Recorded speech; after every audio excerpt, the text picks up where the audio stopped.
اس سے پہلے میں ہاتھ بڑھا کر انہیں چھوتا یا حاصل کرنے کی کوشش کرتا، ہانیہ بھابی نے ایسی حرکت کی کہ میرے ہوش اڑ گئے۔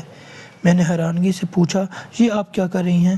وہ مسکرا کر کہنے لگی، یہ بھی محبت کرنے کا ایک طریقہ ہے۔ وہ میرے پاؤں میں بیٹھ گئی۔ اس کے بعد جو کچھ بھابی نے اگلے 6 گھنٹے میرے ساتھ کیا وہ میری زندگی بھر بھول نہیں سکتا۔ ایسا لگ رہا تھا جیسے ہانیہ بھابی کوئی بہت ہی ٹرینڈ عورت ہے اور اس کے لیے یہ کوئی نئی بات نہیں تھی۔ خود بخود مجھے کچھ دیر پہلے والی بات یاد آئی جب میں نے ان کے دیور کو گھر سے آتے جاتے دیکھا تھا، اور اس وقت جس حالت میں وہ دروازے پر کھڑی تھی، وہ چونکا دینے والے لمحات میں سوچ میں پڑ گیا تھا، کیا بھابی اپنے دیور کے ساتھ بھی ہر کوئی ان کے بارے میں ٹھیک ہی کہتا تھا کہ ان کا اپنے دیور کے ساتھ کوئی تعلق ہے؟ اور پھر کچھ ہی دیر بعد مجھے ہر سوال کا جواب مل گیا جب ہانیہ بھابی نے 4 گھنٹے تک لگاتار نیچے والا۔ ہانیہ بھابی ایک دراز، خوبصورت اور جوان عورت جو کچھ مہینے پہلے ہی ہمارے پڑوس میں شفٹ ہوئی تھی۔ شروع میں ہماری واقفیت اتنی نہیں تھی۔ پھر ایک دن وہ تازہ دودھ لے کر ہمارے گھر آئی اور اماں سے اپنا تعارف کروایا تو ہمیں پتہ چلا وہ ایک بیوہ عورت ہے جو اکیلے رہتی ہے۔ بھابی کے ساتھ کوئی بھی نہیں تھا، البتہ کبھی کبھار ان کا دیور ان سے ملنے کے لیے آ جایا کرتا تھا، اور ہانیہ بھابی بتایا کہ ان کا خرچہ بھی وہی دیور اٹھاتا ہے۔ بھابی بہت ہی نرم مزاج تھی، بلکہ محبت کرنے والی عورت تھی۔ جب وہ پہلی دفعہ ہمارے گھر تازہ دودھ لے کر آئی تو میں نے جلدی سے وہ دودھ پی لیا، کیونکہ مجھے ان کا تازہ دودھ بہت پسند تھا، اور میری پسند کو دیکھتے ہوئے روز میرے لیے لذیذ دودھ لے کر آتی تھی اور بنا کر لاتی تھی، جس میں بادام وغیرہ میوہ جات ملے ہوتے تھے۔ میری پسند دیکھتی ہو وہ کہنے لگی، میں جب جاؤں گی تمہارے لیے دودھ ضرور لے کر آؤں گی۔ اور پھر ان کی اماں سے کچھ ایسی دوستی ہوئی، وہ روز دوپہر کو ہمارے گھر آنے لگی۔ وہ اکیلی عورت تھی، اماں کے ساتھ اپنا دکھ سکھ بیان کرتی تھی۔ اماں بھی ان سے اپنے گھر کی ہر بات کہہ دیا کرتی تھی، اس لیے ان دونوں کی گہری دوستی ہو گئی، اور اس دوستی کا فائدہ مجھے ہونے لگا۔ میں نہ صرف ہانیہ بھابی کا لایا ہوا تازہ دودھ پیتا، بلکہ سارا وقت اپنی آنکھیں ان پر جما کر بیٹھا رہتا، کیونکہ مجھے ہانیہ بھابی بہت پسند آ گئی تھی۔ میں عمر کے جس حصے میں کھڑا تھا وہاں اس طرح کی عورتیں لڑکوں کو بہت زیادہ اٹریکٹ کرتی ہیں، اور بھابی کی پرسنالٹی بھی ایسی تھی۔ ہانیہ چھوٹے موٹے کام کاج مجھ سے کروانے لگی، سودا سلف لانا، چھت سے آواز دیا کرتی تھی، میں دوڑ کر جاتا تھا اور ان کا سبزی وغیرہ سودا سلف لانا سب میرے ذمہ ہوتا تھا۔ اماں بھی کہتی تھی کہ انکار نہ کرنا، بیوہ عورت ہے، بیچاری اکیلی ہے، لیکن انہیں نے کبھی یہ نہیں سمجھا کہ غیر عورت کے پاس اپنے بیٹے کو نہ بھیجوں، ایسا نہ ہو کہ محلے والے باتیں بنانے یا کوئی اونچ نیچ ہو جائے۔ مگر اماں کے کان پر جوں تک نہیں رینگتی تھی۔ اماں کا کہنا تھا کہ ایک بیوہ عورت کی مدد کرنے پر محلے والوں کو کیا اعتراض ہو سکتا ہے، جبکہ ابا کا کہنا تھا کہ لڑکا جوان ہو رہا ہے، اسے میں کسی غیر عورت کے گھر آنا جانا مناسب نہیں ہے۔ خیر، اماں کے آگے ابا کی بھی نہ چلی اور میں ہانیہ بھابی کے گھر آنے جانے لگا۔ وہ بھی روزانہ ہی دوپہر کو ہمارے گھر آ جاتی تھی اور مجھے تازہ دودھ بھی روز پلا دیتی تھی۔ کئی دفعہ میں نے منع بھی کیا کہ روزانہ دودھ مت لایا کرو، کاشی کی عادت خراب ہو رہی ہے، لیکن وہ مسکرا کر کہتی کہ کاشی کوئی غیر تھوڑی ہے، میری مدد کرتا ہے، تو میں کیا ایک عورت ہو کر ایک گلاس دودھ کا بھی نہیں اس کو پلا سکتی؟ ہانیہ بھابی کی اس محبت کے آگے نہ صرف امی خاموش ہو جاتی بلکہ میں بھی خوش ہوتا رہا۔ ہانیہ بھابی کو ہمارے گھر آتے ہوئے 15 دن گزر گئے تھے کہ میری بڑی بہن صوبیہ کے سسرال والے اسے ہمارے گھر چھوڑ کر چلے آئے، کیونکہ اس کی ڈیلیوری ہونے والی تھی اور اس کے سسرال میں قانون تھا کہ عورت کا پہلا بچہ اس کے میکے میں ہی پیدا ہوتا ہے اور سارا خرچہ بھی میکے والے اٹھائیں گے۔ میرا ابا ایک سرکاری دفتر میں نوکری کرتا تھا اور ہمارے پاس پیسوں کی کوئی کمی بھی نہیں تھی، اور پھر صوبیہ باجی ہماری اکلوتی بہن تھی، اس لیے اماں کو اس سب معاملات میں کوئی اعتراض نہیں تھا۔ لیکن ہانیہ بھابی نے اماں کو سمجھایا کہ یہ کوئی طریقہ نہیں ہے، اس طرح کون اپنے گھر کی عزت کو میکے چھوڑ کر جاتا ہے، یہ تو سسرال والوں کا بچہ ہے، انہیں ہی پیدا کروانا چاہیے۔